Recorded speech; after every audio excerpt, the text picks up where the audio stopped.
Now, I would just want to mention this to any hockey player, any team, any league, any fans out there. Have you, because I certainly haven't seen this at all in the CHL.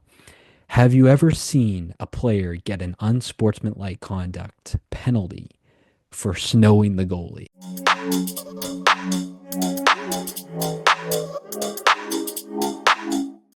Hello, everyone, and welcome back to another episode of Rink-Side with Hits and Clips. Well, we've officially come to the end of round number one for all of the CHL leagues. And well, since the last game of round one for the OHL finished on Sunday, we've been finishing off some of the WHL and QMJHL games to finish off round number one of the CHL playoffs. Well, if you're new to our channel, welcome. We really appreciate the support. And be sure to go subscribe over to our YouTube channel, Rinkside with Hits and Clips, as well as follow us over on Spotify for the podcast version and over on Bluesky for all of the up-to-date notifications when we post videos and podcast episodes. Well, since round one of the OHL came to an end on Sunday, we're going to start with the OHL and just break down all of the matchups, who won each game throughout each individual series, and who we're going to have to watch out for as we get closer to not only the semifinals, but the championship for each league. Well, let's start with the series that came to an end very, very quickly, as it was the London Knights taking on the Owen Sound Attack. The London Knights having home ice advantage over the Owen Sound Attack, the first seed playing the very last seed of the Western Conference. Well, as predicted, the London Knights would end up taking game number one. They took this game at Canada Life Place in London with a final score of 6-1. Going into game number two on Sunday, March 30th, the London Knights would end up taking a 6-3 final victory over Owen Sound, taking a 2-0 series lead back to Owen Sound. Now, would the Owen Sound Attack fans help the team claim their first victory, not just of the series, but on home ice? Well, they may not have got the victory, but they did help the team get at least 4 goals past the goalkeeper, Austin Elliott of the London Knights, with the London Knights defeating the Owen Sound Attack with a final score of 7-4 in game number three. In game number four, this game taking place on Thursday, April 3rd, the London Knights would end up defeating and sweeping the Owen Sound Attack 4-0 that series, that final score in game number four, 8-4. Well, not only was this other matchup a sweep in the OHL round one playoffs, but they were also the next series to conclude very quickly after the London Owen Sound series. We're going to move on to the Kingston Frontenacs and Sudbury Wolves game, as the Kingston Frontenacs, they come away with a 4-0 series sweep over the Sudbury Wolves. This series in particular, I was a little bit shocked about, as I really thought the Sudbury Wolves would give the Kingston Frontenacs a run for their money.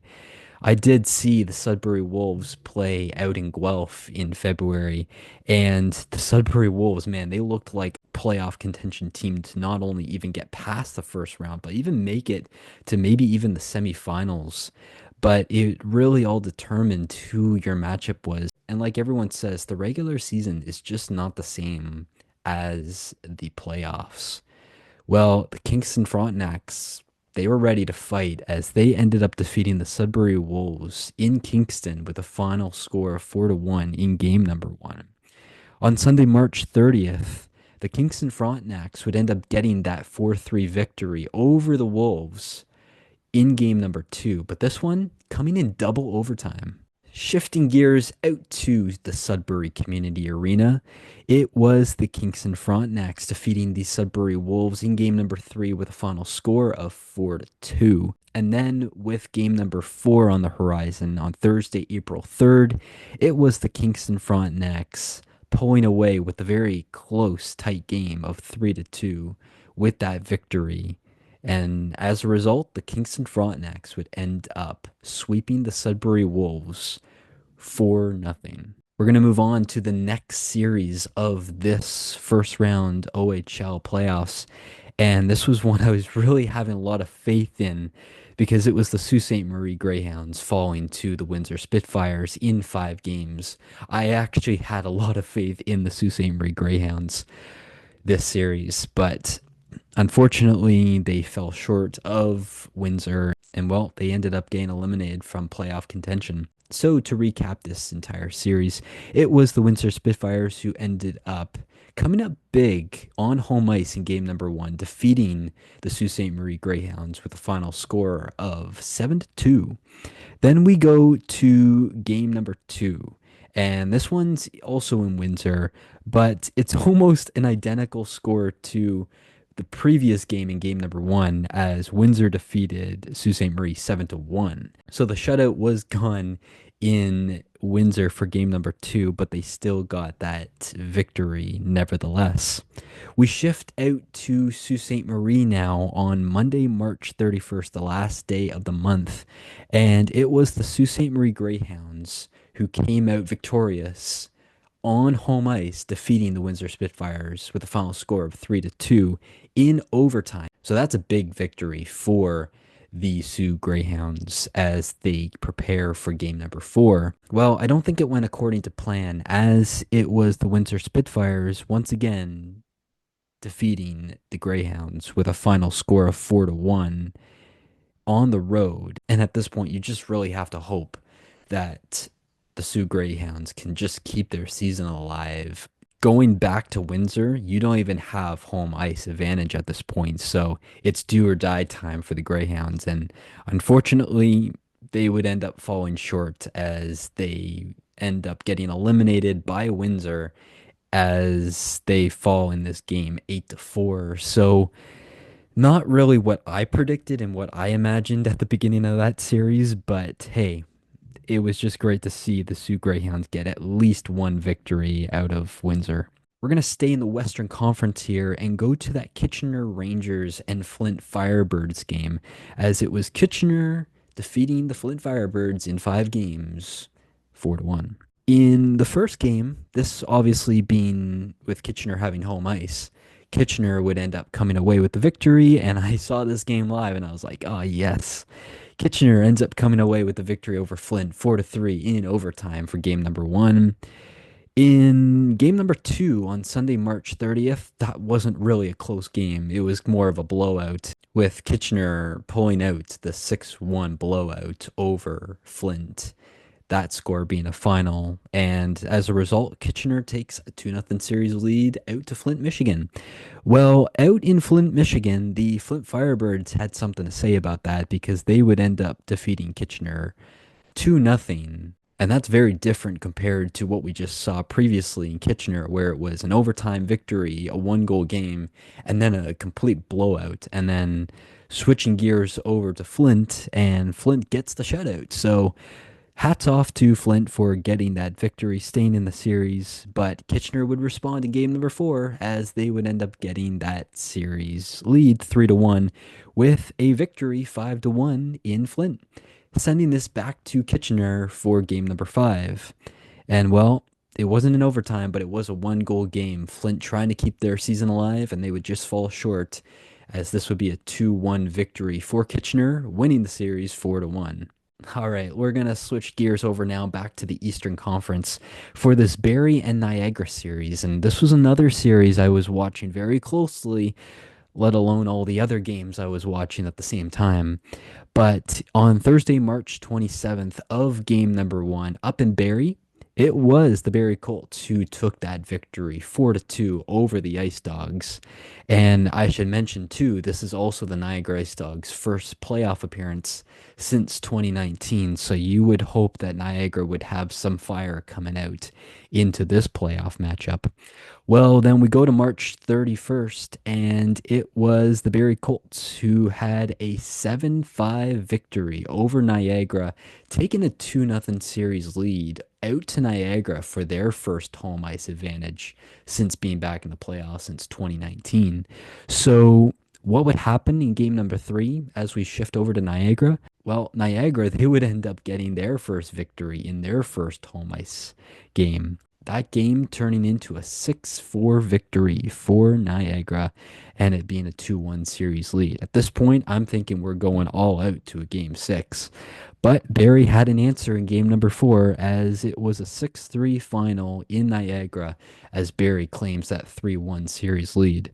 Then we go back to Barrie for game number five. And, well, things didn't really go as planned to end the first and second period for the Niagara Ice Dogs, as there was a little bit of frustration on Flores's end following into that intermission. But nevertheless, both teams really gave it their all as Barrie would come out, shut out the Niagara Ice Dogs, and win that series 4-1 over the Ice Dogs. So full credit to Niagara. You could just see the emotion in the Ice Dogs, especially in Flores, Kevin He, just to name a few players in general, just who had a very dominant effort throughout the playoffs and into the regular season. So if we could just do that whole series again, Barrie and Niagara, I think we could probably see maybe 6 games out of that series. But overall, Barrie ends up coming out with the victory, and that ends up moving Barrie on to round number two. Now, this in particular series went to 5 games, as it was the Brantford Bulldogs who won game number one with a final score of 6-3. The Brantford Bulldogs shut out the North Bay Battalion 3-0 to end game number two. Bringing this series back up to North Bay, it was the Brantford Bulldogs who defeated the North Bay Battalion 4-3 with final score, and this game ended up going to overtime as Brantford would then take a 3-0 series lead into game number four. Well, the North Bay Battalion, they weren't going to go down without a fight because it was the North Bay Battalion who defeated the Brantford Bulldogs 6-3 on home ice to close out game number four. And with hoping all of that motivation after the game four victory for North Bay, going down to Brantford would bring a little bit of motivation to the battalion. Well, it looked like the Brantford Bulldogs were ready to play because they defeated the North Bay Battalion in game number five in Brantford with a final score of 5-1. So, as a result, the North Bay Battalion would not end up moving on as the Brantford Bulldogs to be the next team to clinch into the OHL playoffs into round number two. The Brantford Bulldogs ending up winning that series 4-1. Well, with 2 more series left to cover in the OHL playoffs for round number one, we're going to switch back over to the Western Conference because I really want to talk a little bit more on the Eastern Conference game between Oshawa and Brampton. But in terms of this last Western Conference matchup for round number one of the OHL, this was a 4-1 series victory for the Erie Otters, knocking out the defending Memorial Cup champion Saginaw Spirit. And I was actually very shocked when Erie even just took a 2-0 series lead into Saginaw. I really thought that we might even be coming out of Saginaw after game number four, tied 2-2, but that just didn't end up happening. Well, let's see how this turned out. In game number one on Thursday, March 27th, it was the Erie Otters who came out on top of the Saginaw Spirit 8-5. And you really had to think there was going to be some kind of momentum on Erie's end, especially playing against the defending Memorial Cup champions. You just really didn't know what was in store for Saginaw and Erie. And while we head into game number two, this was another goal scoring fiesta as the Erie Otters would end up taking out the Saginaw Spirit 9-5. And at this point, you just really got to think, what is Saginaw's game plan going back home? Down 2-0 series, you're trying to defend your Memorial Cup championship at this point.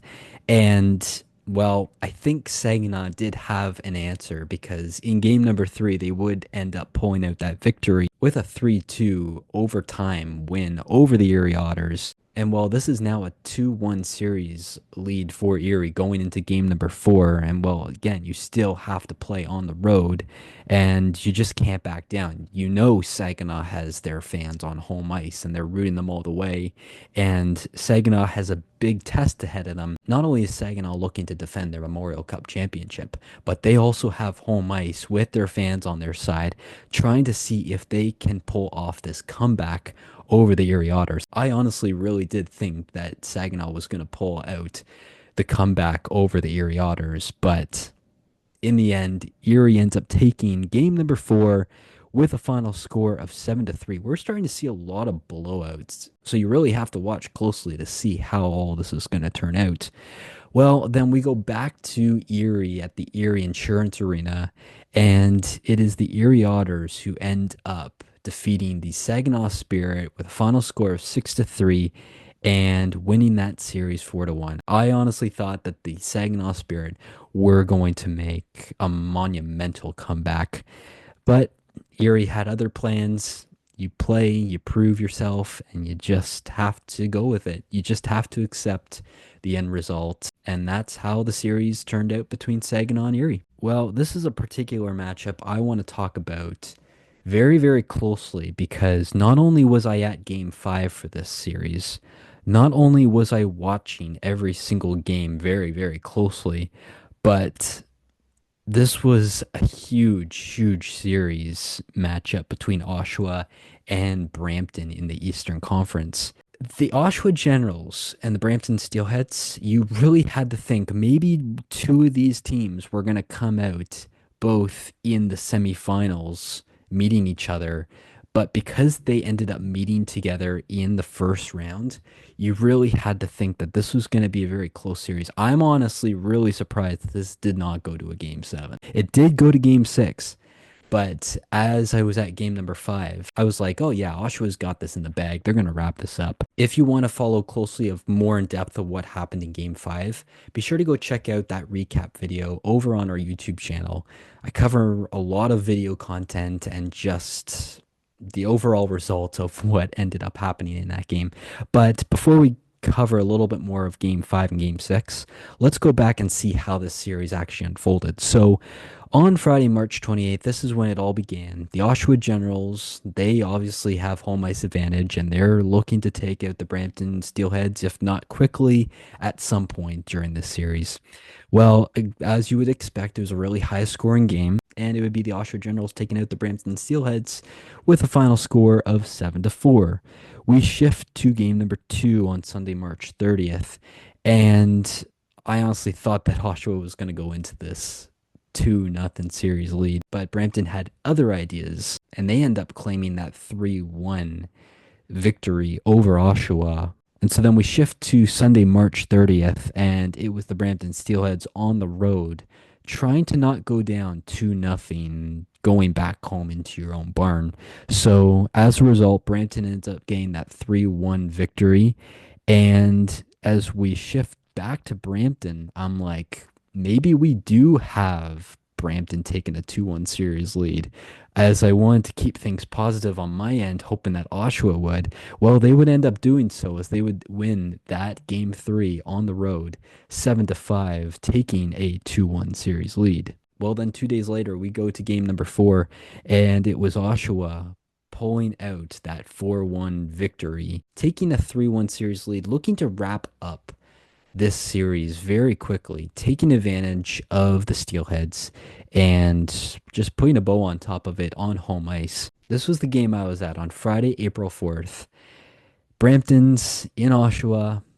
Brampton's looking to keep their season alive. Oshawa's looking to move on. And honestly, I was just really hoping that Oshawa would close this game out on home ice just because I wanted to cover more video content with the handshake line and the bear hug with Oster. So I was just really hoping that would turn out, but it just didn't turn out Oshawa's way, unfortunately.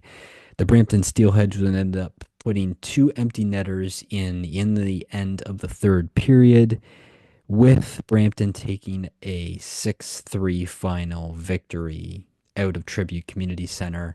Oshawa, well, they still have a 3-2 series lead at this point, but they still need to try and close this series out as fast as possible because we know the kind of team that Brampton is and has been in the past, not just when they played in Brampton this past season, but even when they were in Mississauga too. So Oshawa has a job to do. They really need to put out the Steelheads fast in this game on Sunday, and well, they ended up doing so. They ended up taking a 2-1 series lead and they just went from there. It was just goal after goal, and that's how it ended up turning into a 3-1 and then 4-1 victory for Oshawa. That closes out the series. They win it in six. You couldn't really ask for much more than that. I honestly think that they could have closed it out in five if Oshawa was defending a little bit more tighter in the second period. Then this would have obviously ended up in 5 games. But I wasn't going to complain about another Oshawa Brampton game. However, I was just a little bit concerned at this point that Oshawa was going to let Brampton back in the contest race. So overall, Oshawa was able to get the victory. They close out the Brampton Steelheads, and they end up moving on to round number two. All right, so here we go. We are officially out of round number one for the Ontario Hockey League. And what do the matchups look like at this point? Well, the Brantford Bulldogs are going to be meeting the Oshawa Generals. As we know, the Brantford Bulldogs knocked out the North Bay Battalion in 5 games. The Oshawa Generals knocking out Brampton in 6 games. I don't think this is going to be a 4-1, 4-2 series victory.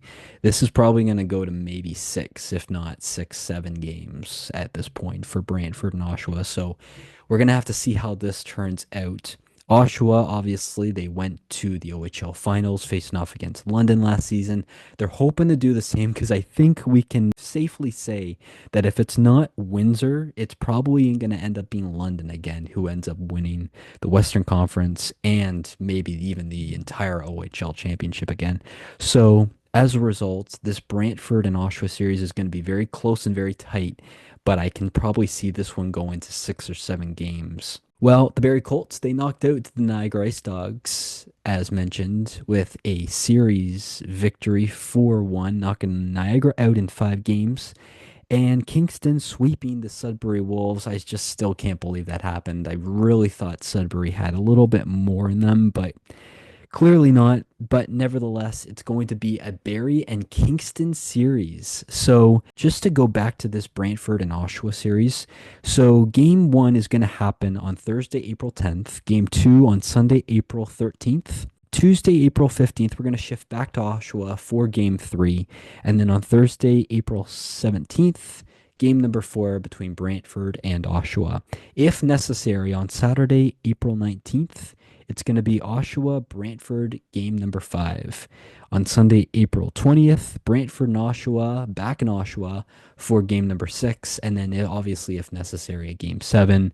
Tuesday, April 22nd in Brantford. That will take place for game number 7. As for the Barrie and Kingston series, game 1 will be played in Barrie, Barrie having home ice. Thursday, April 10th will be game 1. Saturday, April 12th will be game 2. We shift back over to Kingston for game 3 as those two series, game 3 and game 4, will be played on Tuesday, April 15th and Thursday, April 17th. Saturday, April 19th, if necessary, we shift back to Barrie for a game 5. Sunday, April 20th in Kingston for a game 6. And then obviously, if necessary, Tuesday, April 22nd, back in Barrie for a game 7. So that's what the series are currently looking like for both the Eastern Conference matchups. What is the Western Conference series looking like? Well, London, we know they swept Owen Sound in 4 games, and Erie taking out the Saginaw Spirit, the former Memorial Cup champions, in 5 games. So that series, London and Erie, it's going to start on Thursday, April 10th. London having home ice advantage with game 2 happening on Saturday, April 12th. And then we shift over to Erie with game 3 being played on Tuesday, April 15th. And game number 4 happening on Thursday, April 17th. So very similar to some of the other series, as I've already mentioned. If needed, game number 5 will be played back in London And that series will be taking place on Friday, April 18th, Sunday, April 20th, Game 6 back in Erie, and then if needed, Game 7 being played on Tuesday, April 22nd, back in London. So that is what the series is looking like for London and Erie.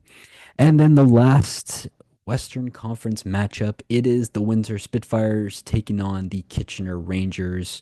Windsor, they ended up taking out the Sioux Greyhounds in 5 games, winning that 4-1. And Kitchener ended up taking out the Flint Firebirds also in 5 games. And they would end up taking that series 4-1 as well. So what is this series looking like? Well, Thursday, April 10th, Windsor has home ice advantage. That will be played Saturday, April 12th, game number 2 in Windsor. Then we switch over to the Kitchener Memorial Auditorium as game 3 will be played on Monday, April 14th, and game number 4 on Wednesday, April 16th. Then, if needed, April 18th, we're back in Windsor for game number 5, game number 6 on Sunday, April 20th in Kitchener, and then Tuesday, April 22nd, if needed, a game 7 will be played back in Windsor. So, those are your matchups for round number 2 of the Ontario Hockey League. Brantford Oshawa, Barrie Kingston, Londonderry, and Windsor Kitchener. Who do you think is going to move on to the semifinals? And who do you think is going to be in the OHL championship this year? Is it going to be Oshawa and London again? Is it going to be Windsor and Brantford? We don't know. We're going to have to see. But be sure to tune into all of these matchups and follow closely on the CHL website. All right, we're going to switch over to the QMJHL League now. And the reason why I'm going to cover this league first before the Western Hockey League is because we had a pretty interesting Game 7 in the Western Hockey League tonight at the time of this recording, so I'm going to save that one for later.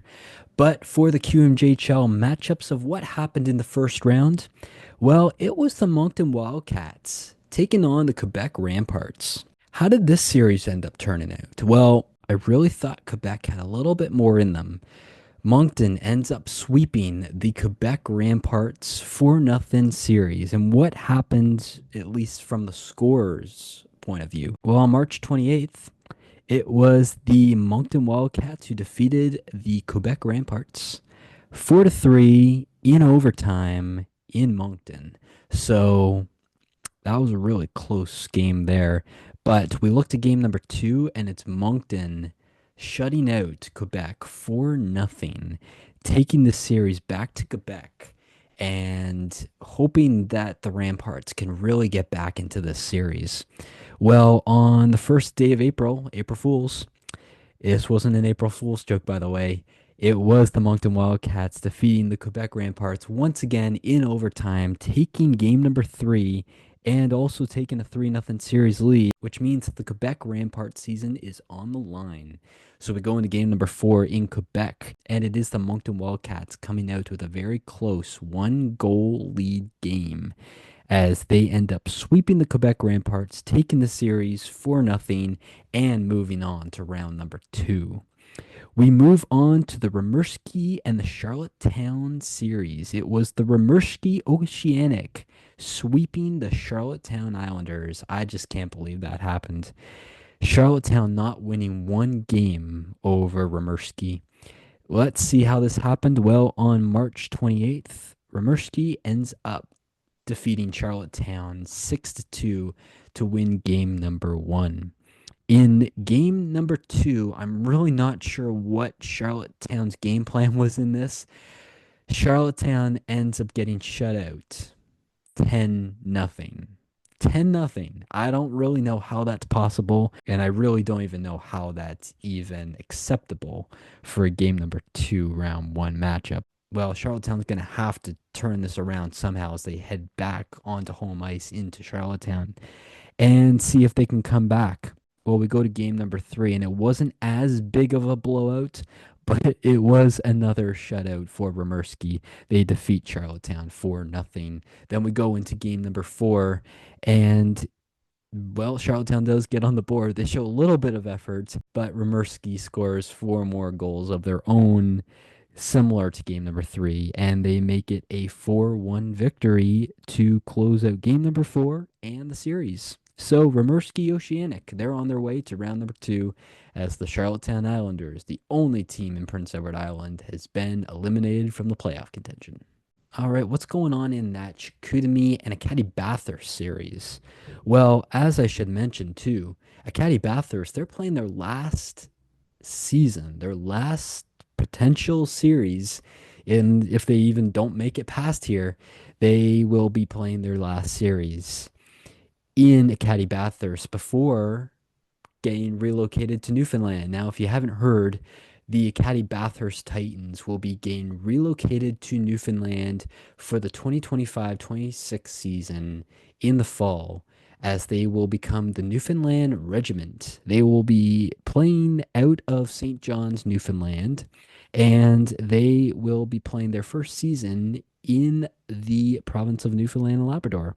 But in terms of this series in particular, Chicoutimi, they end up winning this series over Acadie Bathurst. So Acadie Bathurst, your season's over. Your franchise is over, and well, maybe the Titans will come back in the future, but at least not anytime soon. If New Brunswick does end up getting another CHL franchise in the future, I think they might look to Fredericton first, in my opinion. But let's see what happened in game number one. Well, it was Chicoutimi who ended up winning a very close one goal lead game as they take game one, 3-2 final. And it is Chicoutimi in game number two, taking a 2-0 shutout victory over Acadie Bathurst. Then we head to Bathurst. We head to Acadie Bathurst for game number three. And, well, it's Chicoutimi pulling out another victory, this one being in overtime, and it also being a one goal game. So, unfortunately, at this point, Acadie Bathurst season is on the line. But Caddy Bathurst, they gave their fans something to cheer about. It wasn't an overtime, but it was a 2-1 victory in regulation as a Caddy Bathurst. They make this series 3-1. Well, in game five, this home ice advantage was actually played in a Caddy Bathurst. I can't really tell you the reason why because I wasn't at that game, but I would probably imagine, at least in my perspective, in my opinion, that maybe this is potentially Caddy Bathurst's last season. So you probably maybe want to play your last potential game in your home arena. But again, even if Caddy Bathurst did win this on the road, they would still be playing another game on home ice. But nevertheless, Game 5 was played in Acadie Bathurst, and it was Chicoutimi taking a 5-1 victory out of Acadie Bathurst, and boom, the Titans season is over in New Brunswick. And Newfoundland fans, you can look forward to hockey coming your way in the fall, as you will have a new CHL QMJHL franchise in September. Well, this series in particular, I want to cover very, very closely, and I got a little bit of history coming for you in game number five. But till we get to game number five, it is Bay Como taking on the Cape Breton Eagles. And it is Bay Como winning this series 4-2 in 6 games, eliminating the Cape Breton Eagles. Well, how did this series turn out? It ended up being in favor of Bay Como, both game one and game two. In game one, on March 28th, Bay Como took a 3-1 victory to close out game one. And then on the next day, on March 29th, Bay Como ends up winning that game, game number two, 5-2. So at this point, Cape Breton, they're going to get home ice advantage. They're hoping to do something in front of their home crowd, at least get this franchise pumped up a little bit more as this series continues. Well, Cape Breton, it was in your favor as you end up winning game number three with a final score of 5-1. So nice effort, Cape Breton. Really great effort to bring the crowd alive and stay in this series. I don't really know what happened in game four because once again it ends up going back to Bay Como with the victory as they shut out Cape Breton for nothing and they take a 3-1 series lead. Going into game number five. All right, we got some history that was broken in Cape Breton for game number 5. And what really did happen? Well, on April 4th, well, it was Baie-Comeau and Cape Breton. They played, a standard 3 periods. That's one hockey game. They play the first overtime, they play the second overtime, they play the third overtime. That's another hockey game. You played 2 hockey games in one night. Then you go to overtime number 4, nothing happening. And then in overtime number 5, and this is when history is made.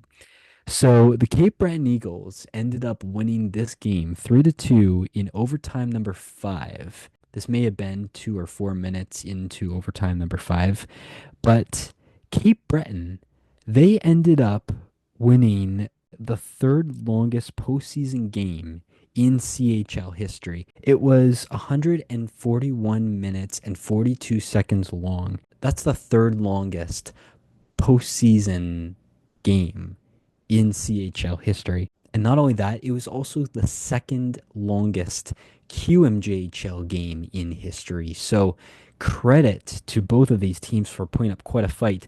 So obviously this happening in the QMJHL. So I'm currently on the Eastern time zone at this moment, and the game started at maybe 7 o'clock Atlantic time. I was actually I was at the Oshawa General Brampton game during this, and the game must have started maybe, I don't know, maybe it started at 5 or 6 or 7 o'clock at night. This game ended up finishing around 1:30 a.m. Atlantic time. So this game must have started around 4 or 5 or 6 o'clock in the evening on the Atlantic coast. So I just was blown away when I saw that. With a victory for Cape Breton, I would really hope that they come back and win this series, but they just couldn't pull it off. In game number 6, they end up going back to Baie-Comeau and they drop the game with a final score of 6-1. That eliminates the Cape Breton Eagles, finishing their series. So unfortunately, Cape Breton gets eliminated. This did go 6 games, so Baie-Comeau winning this 4-2. Now we're going to head to the Rouyn-Noranda Huskies and the Gatineau Olympiques series. So game 1 taking place on March 28th. Rouyn-Noranda Huskies end up taking out the Gatineau Olympiques. Final score 5-1. Then in game number 2, it's a little bit closer. 1 goal victory for Rouyn-Noranda as they defeat Gatineau 2-1 as this heads back to Gatineau for game 3 and 4. Well, in game 3, it goes the opposite way. So Rouyn-Noranda winning 2-1, which then we go to game 4. And since we are gone to overtime, Gatineau pulls out the victory 3-2 and makes this a 3-1 series lead for Rouyn-Noranda. Well, we go to game 5 back in Rouyn-Noranda, and this becomes an 8-4 victory for the Huskies as they eliminate the Gatineau Olympiques 4-1, winning that series in 5 games.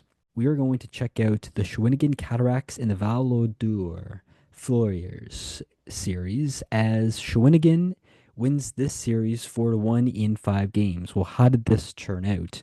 Well, in Shawinigan, the Cataracts ended up defeating Val-d'Or 3-2 in game number 1. Shawinigan once again defeating Val-d'Or in game 2, 5-2 with a victory. And then in game 3, Val-d'Or defeats Shawinigan in overtime with a final score of 4-3. They make it a 2-1 series lead at this point. And then we shift to game 4 as Shawinigan shuts out Val-d'Or 4-0. And at this point, they've got a 3-1 series lead going into game number 5. And Shawinigan wouldn't stop there as Val-d'Or once again has home ice advantage. They take this game 5-2 and they eliminate Val-d'Or. So the Shawinigan Cataracts are on to the next round into round number 2. They take that series 4-1 in 5 games. Blainville Boys Brand, they take on the Sherbrooke Phoenix in this Western Conference matchup. In game number 1 on March 27th, the Sherbrooke Phoenix defeat Blainville 5-1. In game number 2, Blainville pulls out a very close 1-goal lead game, 3-2. And then we shift back over to Sherbrooke as the Phoenix, well, they take matters into their own hands as they now take a 2-1 series lead, winning that game 3, 6-4. Then we go to game 4, and, well, we'll need some overtime, but not just one. We're going to need two overtimes for this one as Sherbrooke pulls out the victory 4-3 in game 4, taking a 3-1 series lead at this point. Then we go back to Blainville, and it is Sherbrooke once again in overtime, winning the game with a final score of 2-1 and eliminating Blainville. And the Phoenix can look forward to their next matchups, which I will mention in a minute. Well, this is the matchup that happened tonight, and I'm looking at my tablet here, and the score's actually not updated yet because I'm actually recording this at the time of when these games have finished. We can safely say that the Halifax Mooseheads are moving on to round number 2 as they eliminate the Drummondville Voyageurs 4-3 in game 7. As we know, Drummondville finished third overall in the QMJHL, and Halifax, they're that 16th seed, so they were the last team to get into the playoffs, and they are our first upset. The Halifax Mooseheads, they end up taking game number 1 in Drummondville, so Drummondville having home ice advantage. So Halifax defeating Drummondville on the road to take game 1, 3-2. Then in game number 2, we have the final score 3-2 is our final, but this game 2 taking place in overtime. So at this point, Halifax has a 2-0 series lead going back to Nova Scotia. Well, with Halifax winning both of their games on the road in the first 2 games, Drummondville is going to put matters into their own hands as they win both their games in Halifax on the road, as Drummondville wins game 3 with a final score of 4-1, and they win game 4 with a final score of 3-1. So at this point, the series is tied at 2. Anything can happen. At this point, you're probably thinking with the series tied to 2, we're probably going to have a game 7, and you'd be right. Well, in game number 5, happening in Halifax, Halifax ends up defeating the Drummondville Voyageurs with a final score of 4-2. We shift back to Drummondville for game number 6, and I don't really know what happened, but the Mooseheads just collapsed as they lose this game as Drummondville gets a shutout 6-0, which at this point you really got to think, okay, what does this game have in store? Is Halifax going to have any chance after dropping game 6, 6-0? Even though it's not updated on my tablet right now, I can safely say that Halifax would end up winning that game 7, 2-0, shutting out the Drummondville Voyageurs in game number 7, and they would end up moving on to round number 2, eliminating Drummondville. So that's a huge upset in the QMJHL.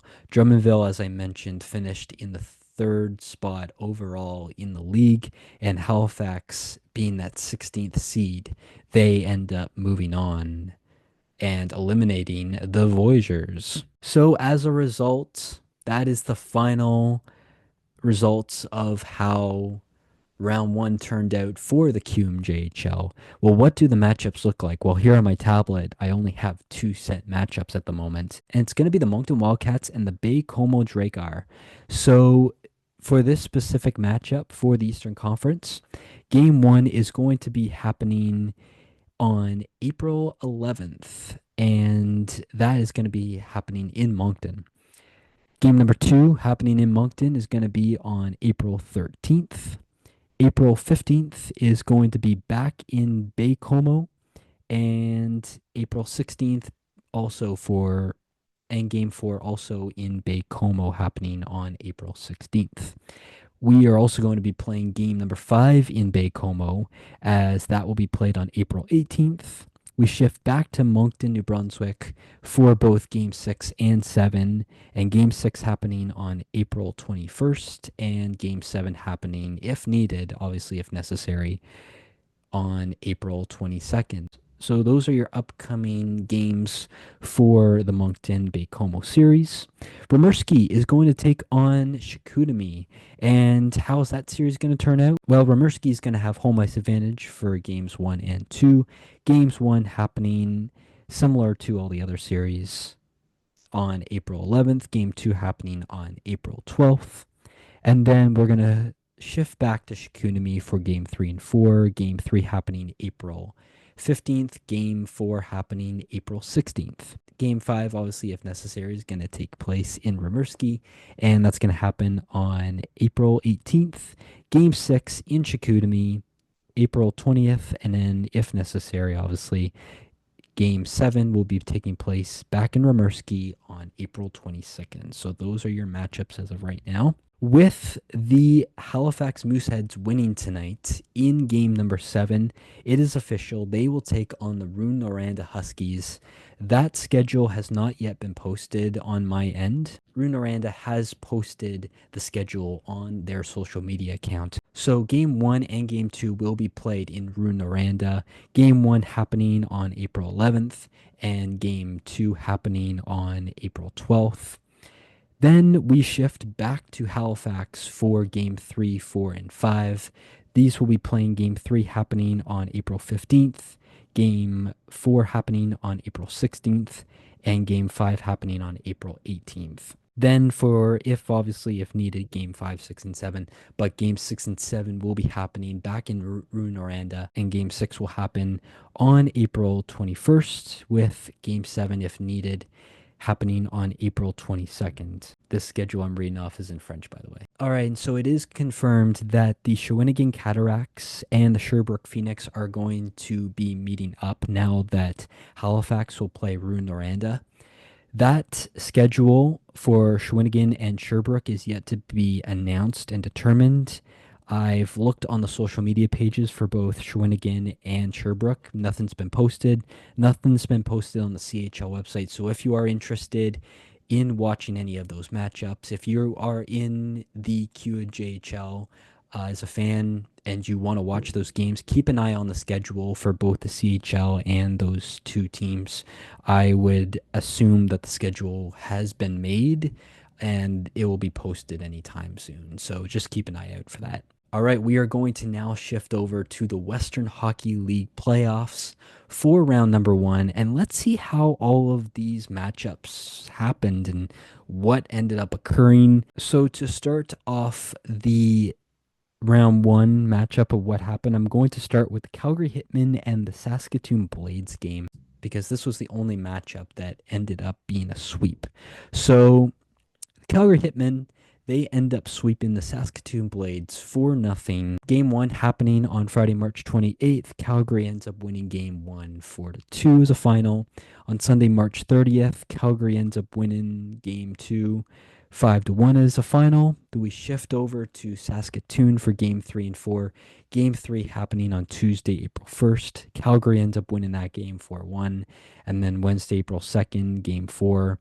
Calgary ends up winning that game 6-2 final. So Saskatoon, they just really weren't in it. They were obviously playoff contention, but Calgary was just too strong of a team for them to get by. So unfortunately, on my end, Saskatoon ends up falling to Calgary 4-0.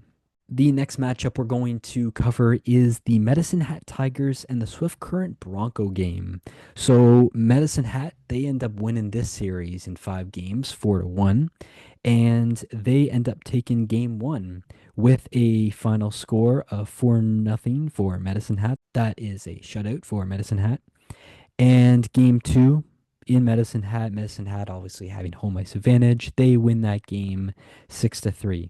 We then shift over to Swift Current, hoping that there will be a little bit more momentum on the Broncos side of things, hoping that the fans can really energize the team and get them back in this series. Well, that's exactly what ended up happening for game number 3 as this series shifts over to Swift Current, and the Broncos end up getting a very close game victory over Medicine Hat as they win that game 5-4.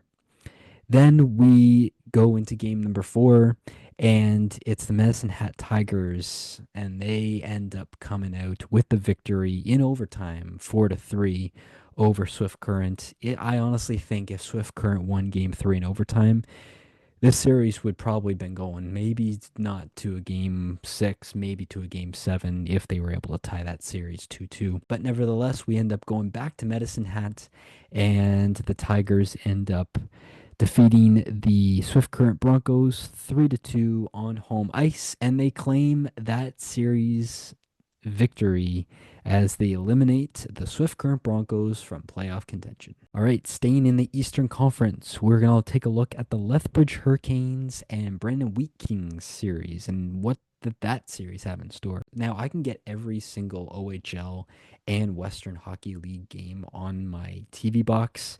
If anyone is unfamiliar and unaware of at this moment, the Western Hockey League games are all being streamed live on Victory Plus. You can get an account if you want, but you can also just watch as a guest, and then you can get all your games for free on there to watch. So, in terms of this matchup for Lethbridge and Brandon, the Lethbridge Hurricanes have home ice advantage, and they end up defeating Brandon in game one with a final score of 6-3. Then in game number two, Lethbridge comes on top once again with a 1-goal victory.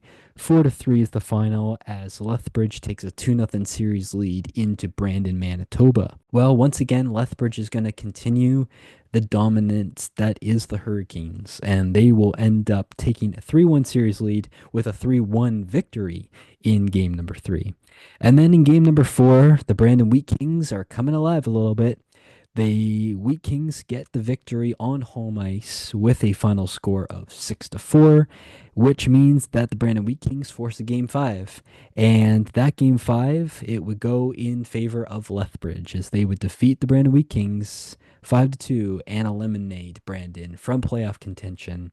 Lethbridge Hurricanes winning that series 4-1 in 5 games. All right, so before we cover that Edmonton and Prince Albert game that just happened tonight, we're going to cover the Western Conference for a little bit here. And it was the Victoria Royals and the Tri-City American series. And this was a fairly interesting series to watch. Like I said, I can get all these games, so I've been watching every single one of them. And with the Victoria Royals having home ice advantage, I would really hope that they could pull out the series. And they did. They pulled it out 4-1. So in game one, Friday, March 28th, being played in Victoria, they end up shutting out Tri-City with a 3-0 score. In game number two on March 29th, they end up defeating Tri-City with a final score of 6-2. Then we shift over to Tri-City on Tuesday, April 1st. And it was the Victoria Royals coming out yet again with a victory of 3-1. Then Tri-City awakes a little bit as they end up defeating Victoria 6-4, forcing a game five. But they would fall 7-0 to the Royals as they eliminate the Tri-City Americans from playoff contention. So that's your first U.S. division team eliminated from the WHL playoffs. And the Victoria Royals are on their way to round number two. Another series that I've been following really closely has been the Spokane Chiefs and Vancouver Giants game. This one was pretty interesting because when we got to game number four, I really thought Vancouver was going to get back in this, but let's see how it turned out. So in game number one on Friday, March 28th, the Spokane Chiefs defeated Vancouver on the road, final score 4-1. Then on Sunday, March 30th, the Spokane Chiefs defeat the Vancouver Giants 7-5, and they're going to take a 2-0 series lead back to Spokane. But in their first game back in Spokane for the playoffs, Vancouver would end up spoiling the party as they take a 3-1 victory out of Spokane, and they would end up turning this into a 2-1 series. Well, I'm not really sure what happened in game four. Like I said, I was watching all these, and it just seemed like Vancouver was out of place in game four. And Thursday, April 3rd, Spokane defeats Vancouver 6-2. They take a 3-1 series lead. Maybe this is going to be a comeback. Well, it wasn't a total blowout, but it was a blowout. It was a 9-4 victory for Spokane. they eliminate Vancouver from the playoff contention, and that's your first BC division team eliminated from the playoffs. So Spokane winning that series 4-1 in 5 games. Now, this is a series I really want to cover closely because it was probably, if I'm being completely honest, this was my favorite series of round number one in the WHL. This was between the Portland Winterhawks and the Prince George Cougars, and of course, I'm cheering for the Cougars in this one. They were quite active in this, and unfortunately, the Cougars falling in game seven. We've had a lot of game sevens. A lot of them have been going my way, some of them not so much. But that's the joy and the fun of watching playoff hockey, junior hockey, live television broadcasts. The game one happening on Friday, March 28th, between Portland and Prince George having home ice advantage. This was a goal festival as Prince George would end up pull out a 7-6 victory in overtime at home. So at this point, Prince George has got to be feeling pretty good about themselves, going up 1-0 in the series, and they're coming alive against a really hot Portland Winterhawk team. Saturday, March 29th, game two in Prince George doesn't really go Prince George's way as Portland ends up spoiling the party. They win that game 5-2. We shift over to Portland now for the first day of April, and it's Portland once again winning 6-3. I would assume that there was a lot of motivation on Portland's end, taking both games 2 and 3. Well, we go to game number four, and this one needed double overtime. Yet again, it's in Portland's favor. They win the game 5-4. And at this point, what Prince George found themselves up 1-0 in the series, they find themselves down 3-1 in the series. So this is going to have to be quite the comeback for the Cougars if they're going to want to keep their season alive. And yet they've come very, very close too. Friday, April 4th, they end up crushing Portland 7-2 on the road in game number 5. And on Sunday, April 6th, it's in Prince George's favor again as they win that game 4-1 as well, which means we're going to need a game 7. And this is exactly what ended up taking place 2 days ago as the Portland Winterhawks, they would come away with the 4-2 victory. So unfortunately, Prince George has been eliminated, the second team of the BC division eliminated from playoff contention. But I honestly give Portland all the credit because they were up, they may have been up 3-1 in the series, but this really this is very similar to honestly the Edmonton and Florida Stanley Cup final series of last year. The Oilers were down 3-1. They came back, forced a game 7, and then just fell. So, full credit to Prince George, full credit to Portland. It was just an incredible series to watch. And honestly, at the end of this series, the fun wasn't over because we then had the Everett Silvertips and the Seattle Thunderbirds matchup. A big Everett Seattle rivalry here. So the Seattle Thunderbirds came away with a 3-2 victory in Everett, Everett having home ice advantage to start off. Well, on Saturday, March 29th, they go in overtime, and it is the Everett Silvertips pulling out a 3-2 victory in overtime for game 2, and they tie the series 1-1. We then go to game 3 in Seattle. It shifts over to Seattle, Washington, and it is the Thunderbirds pulling out a 6-3 victory over the Silvertips, which does end up giving Seattle a 2-1 series lead. But this doesn't necessarily mean that the Silvertips are going to be going away anytime soon. They end up winning game 4 on the road with a final score of 6-2. This then goes to a game 5 as we shift back to Everett, and Everett then takes their first series lead of the series, and they win that game 7-4 over Seattle, which means we're going to a game 6. So honestly, at this point, I'm really thinking, okay, like this has to go to a game 7 at this point. Like you see the Prince George Portland series going to game 7s. There's more game 7s that are going to happen. The Edmonton and Prince Albert game just happened in game 7. And so there's been so many game 7s that have been happening as of late. And as a result, the Everett Silvertips would come out with a 1-0 victory in Game 6 in Seattle in double overtime. And what's very interesting about this, because I was watching this game, this Everett Seattle Game 6 was actually happening on the same night of 2 days ago of the Prince George and Portland series, and that was a game seven. The Portland and Prince George series that was going to a game seven. So I watched the entire Portland and Prince George game, and all of a sudden I look because I was, intermissions. I was looking back, looking to see what the score was and everything. At the end of the first, tied 0-0. Great. End of the second, 0-0. Everett and Seattle are still tied. I'm like, wow, okay. I don't really know what's going to happen in the third period here. So obviously, I watched the conclusion of the Portland and Prince George series, and then I look back, and it's like end of the third period, tied 0-0. I'm like, this has got to be the most boring hockey game ever for a game six. I end up watching the end of the Portland Prince George game. So then I start watching the Everett and Seattle game. I'm like, we haven't had a goal all game. I really doubt we're going to have a goal anytime soon. And I was right at the end of the overtime, because then we go in double overtime. And it was probably about 6 or 9 minutes left in overtime number two. And Everett with just this beautiful tip. I think it was a tip, or it was a shot right in the top right corner of the net.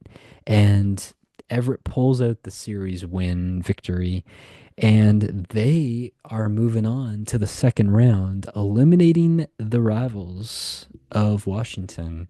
And I was even watching the Everett game, and I'm like, you know what? The Seattle already has an NHL team. Let's just give Everett this victory already. I'm sorry, Thunderbird fans. I just really wanted to see Everett win this.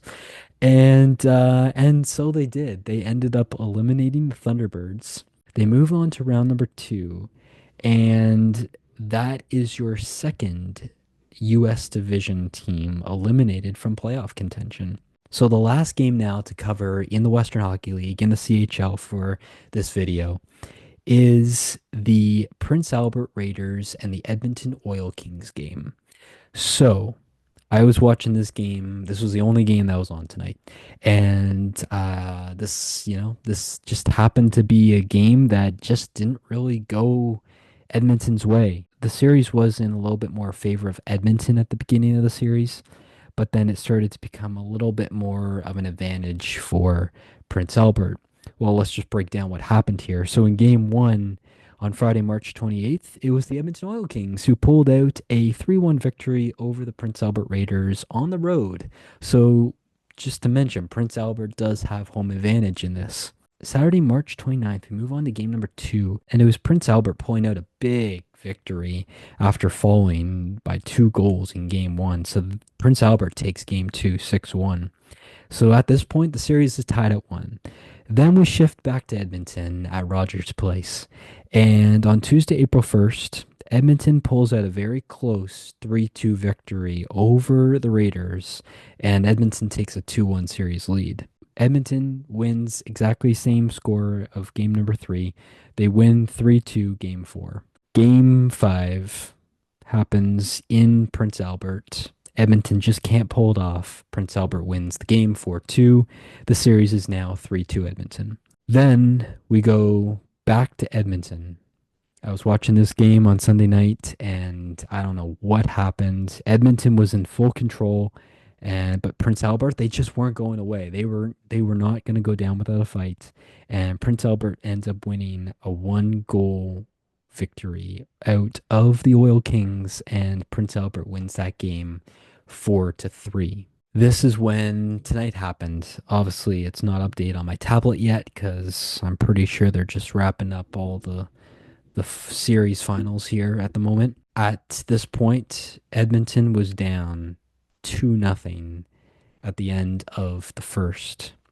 They were down 3-0 at the end of the second. Prince Albert took a 4-0 lead in this game because of an unsportsmanlike conduct call towards Edmonton, because an Edmonton player snowed the goalie. Now, I would just want to mention this to any hockey player, Any team, any league, any fans out there, have you, because I certainly haven't seen this at all in the CHL, have you ever seen a player get an unsportsmanlike conduct penalty for snowing the goalie? I mean, I can understand that would, create some controversy, fight, or, scrum in front of the net or whatever. But to get a penalty on that, it was just unacceptable to see that. So now Edmonton is down 4-0 in this game. And let me mention, Edmonton, the reason why you lost this game because you took too many penalties. They were passing too much when they were on the power play. They kept turning the puck over. It just wasn't in Edmonton's favor at this point. It wasn't even in their favor at 3-0. They fall 4-0 because of a power play goal. I'm pretty sure goal number three was a power play goal for Prince Albert too. And then it wasn't an empty net, so obviously. It was another power play goal for Prince Albert that made it 5-0. This was not a really great result for me to it's kind of I kind of had to like, I was watching the rest of this game and I'm just like, how am I going to form this video together? And I'm like, the one thing I'm going to mention in this video, specifically for the Prince Albert Edmonton series, is game 7. Not only the collapse of Edmonton having a 3-1 series lead, but them also taking too many penalties in game 7, which shouldn't have happened. It shouldn't have been a 5-0 victory final for Prince Albert. And it honestly, they shouldn't have scored as many power play goals as they did. And even if they did, Edmonton shouldn't have even taken that many penalties in the first place. So it's an unfortunate result as an Edmonton Oil King fan for the WHL. Just an unfortunate result. You can't really do anything at this point. You just have to accept the result. Just the fact that Edmonton didn't make the playoffs last year and that they had a really great season this year, it was a great effort by the boys. I mean, obviously game 7 was obviously not in the highlight package for Edmonton at all by far, but it certainly, the fact that they were able to get this far. I think the most unfortunate thing, it wasn't game falling in game 7 for Edmonton for me. It was falling 3, you were up 3-1 in the series and you fell 4-3 to Prince Albert. Let's just recap of some of the matches that are going to happen for the Western Hockey League. So the Calgary Hitmen, they're going to take on the Lethbridge Hurricanes. Now, Calgary, we obviously know they swept Saskatoon. Lethbridge, they defeated Brandon in 5 games. So in terms of that Calgary and Lethbridge series, game 1 will be taking place on Thursday, April 10th in Calgary. Calgary having home advantage. Game 2 in Calgary taking place on Saturday, April 12th. Game 3 and 4 switching over to Lethbridge. It's going to be game 3 happening on Tuesday, April 15th. Game 4 happening on Wednesday, April 16th. Obviously, if game 5, 6, and 7 are needed, then they will be played. But game 5 will be played on Friday, April 18th in Calgary. Game 6 happening on Saturday, April 19th in Lethbridge. And then for game 7, I just checked on the social media pages as well. Game 7 at the time of this recording has yet to be determined, so there is no official scheduled date for Game 7 if needed for the second round of the Calgary and Lethbridge series. If you are following the Calgary Hitmen and the Lethbridge Hurricane series, just know that there is no official date for Game 7 as of right now. Keep an eye on the CHL page for more updates and obviously the social media pages as well, just in case. But the other Eastern Conference matchup for round number 2, it will end up being now officially the Medicine Hat Tigers and the Prince Albert Raiders. Now, with Prince Albert winning tonight, that series for round 2 against Medicine Hat has not been released yet. Apparently, from what I've been hearing on the broadcast tonight, is that tickets go on sale this Friday. So if you are in the area and you want to see the Prince Albert Raiders take on the Medicine Hat Tigers in Saskatchewan, just know that tickets go on sale this Friday. So in terms of the Everett and Portland series, we are going to have another U.S. Division rivalry matchup. It's going to be the Everett Silvertips and the Portland Winterhawks. Game 1 will happen on Friday, April 11th in Everett. Everett having home ice advantage. Saturday, April 12th happening in Everett will be game number 2. Then we shift over to Portland for game 3 and 4. Game 3 will be played on Tuesday, April 15th. Game 4 happening on Wednesday, April 16th. And then game 5, 6, and 7 if necessary. Game 5 will happen on Friday, April 18th in Everett. Saturday, April 19th, happening in Portland. And then, if necessary, obviously, Tuesday, April 22nd, back in Everett for game number 7. And then the last matchup to cover for the round 2 is the Spokane and Victoria series. So, Spokane, they were obviously the ones who knocked out Vancouver with a series of 4-1 in 5 games, and Victoria knocking out Tri-City in 5 games as well, winning that series 4-1 too. So, in terms of the Spokane and Victoria series, Spokane will have home ice advantage for game 1 and 2, as they will play game 1 on Sunday, April 13th, game 2 happening on Monday, April 14th. Then we shift over to Victoria for game 3 and 4. Game 3 will take place on Wednesday, April 16th, and game 4 taking place on Friday, April 18th. And then, obviously, if necessary, Game 5, 6, and 7 taking place Saturday, April 19th is Game 5 in Victoria. Tuesday, April 22nd is going to be in Spokane for game number 6. And then Wednesday, April 23rd in Spokane again for game number 7 if necessary. So just breaking down my favorite series that happened in both the OHL, the QMJHL, and WHL. Start with the OHL. So obviously my favorite series that happened in round 1 for the Ontario Hockey League was definitely that Oshawa and Brampton series. Not to mention I was at game 5, but just overall, that was a tremendous series to watch. And that was also the only close series in this entire round 1. Everyone else was either a sweep or a 4-1 victory. So Oshawa over Brampton, winning in 6 games. Couldn't ask for anything better than that. And I think we're going to expect a lot more coming now, as we'll get some very close games. I'm not too sure if we'll have too many blowout games per se, but I think we'll definitely have some very close, tight series going forward in round 2 now. So that'll be Brantford, Oshawa, Barrie, Kingston, London, Erie, and Windsor, Kitchener. As for my favorite series that happened in the QMJHL, I definitely have to say it was the Halifax and Drummondville series. Now, like I mentioned, I can only get at this moment the OHL and WHL games, so I hadn't watched any of the QMJHL games. On rare occasions on my TV box, some random QHL game will pop up, so then that's when I'll watch it kind of thing. But I don't usually schedule to watch the QMJHL games at this moment because I don't have access to them right now. But overall, I would probably have to say that my favorite series by far that happened in round 1 for the QMJHL was definitely the Halifax and Drummondville series. My favorite game that happened in the QMJHL was definitely game number 5 of Baie-Comeau and Cape Breton. That one going to 5 overtimes. I still just can't believe that happened. But I think also my favorite series that was interesting to follow too was the Chicoutimi and Acadie Bathurst series, just because, well, that's Acadie Bathurst last season in New Brunswick before they moved to Newfoundland. And then what was my favorite series in the WHL? Well, I definitely have multiple series, I have to say, that was definitely my favorite in the Western Hockey League. My favorite series by far, I definitely have to say it was the Prince George and Portland series. That going all the way to game 7. So many were up and down, close games, overtimes, 1-goal leads. There was just so much that happened in that series. My second favorite series that happened was the Edmonton and Prince Albert series. Still unfortunate that Edmonton dropped that series 3-1. But nevertheless, that was still one of my favorite series to watch. I really enjoyed watching the Everett and Seattle series as well, that going to 6 games. And then I also really enjoyed watching Spokane and Vancouver.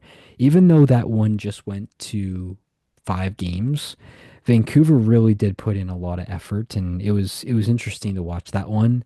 That series in particular really reminded me of Victoria and Tri-City for sure. And then obviously the only sweep that we really had in the WHL was Calgary over Saskatoon. So not a bad round 1, I have to say. I think there was definitely more close series per se in the WHL. There were closer games, I think, in the OHL. And then there was just like a mix of both for the QMJHL. So that's an overall recap of what went down in each matchup for the entire CHL and what the final scores were for each game. Like I said, there are some matchups coming up in round two that I don't have the full schedule for yet, or they haven't even been released as of right now. But be sure to keep an eye on the CHL website as well as on social media when further schedules will be released for these certain matchups and certain teams.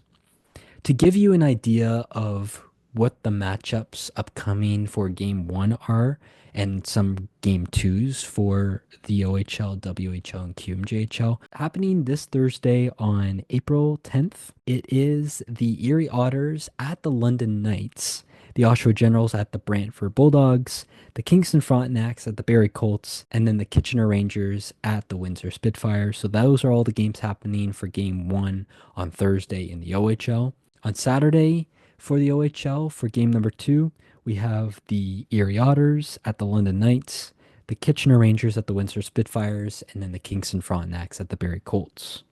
And then the only game happening on Sunday for game two is the Oshawa Generals at the Brantford Bulldogs. In regards to the QMJHL, game one will happen between Baie-Comeau and Moncton, and that will happen this Friday, as well as Chicoutimi at Rimouski, and that will also be for game one. Happening on Saturday, it's game two of Chicoutimi and Rimouski. And then on Sunday, we've got Baie-Comeau and Moncton happening once again, and that will be for game two. And while the only upcoming schedule for the WHL on the CHL app in the Western Hockey League, it is the Lethbridge Hurricanes at the Calgary Hitmen on Thursday, April 10th. And then on Saturday, April 12th, we have the Lethbridge Hurricanes once again at the Calgary Hitmen for game number two of round number two. So I really hope you all enjoyed this recap video, just breaking down the final scores and the final results of what occurred for round number one of the CHL. Let me know who your favorite matchup was to watch and who you think is going to win the overall championship. Who do you think is moving on to the semifinals and who's going home at the end of this second round? Also, there will be more live streams eventually happening once I can get more CHL cards. Once I do find a second box, then I will do another live stream, and then I will keep that video up until an edited version is up, and then we'll just go from there. But until then, be sure to subscribe to our YouTube channel, follow us over on Spotify as well as on Bluesky, and we'll see you again soon.